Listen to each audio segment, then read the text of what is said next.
सध्या निंबूची सीजन चालू आहे. आता मी निंबूचं लोणचं बनवत आहे. हे 20 रुपयाचे अर्धा किलो निंबू आणले आहे. आता हे पाण्यामध्ये धुवून टाकणे, मस्त पुसून घेणे. माझे नात मध्ये मध्ये निंबू धुवू लागत आहे. तिला लई कौतुक आहे व्हिडिओ करण्याचा. आता बघा हे निंबू धुवून घेत आहे. गाळे टाकून घेणे. आता निंबू चिरून घेणे. असं निंबू चिरून घेणे, त्याचा ज्यूस तयार करणे. ज्यूस काढणे त्याचे आपले नॉर्मल पिळणे थोडेसे. खट्टा मिठा निंबूचं लोणचं करण्यास लागणारं साहित्य: लाल तिखट, पिठी साखर. हे निंबू धुवून कापून घेतले, त्याचे बिया काढून घेतले.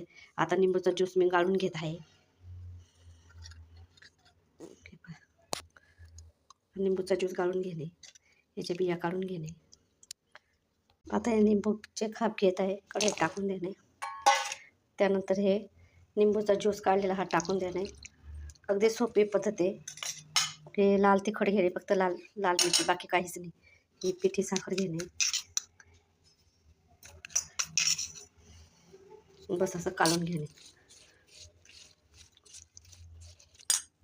बाय कट्टा मिठ्ठा झालं लिंबूचं तोंड. मला तर आताच तोंडाला पाणी सुटत आहे. 2-4 दिवसात अगदी मुरून जाणार ते. फ्रीजमध्ये ठेवण्याची गरज नाही.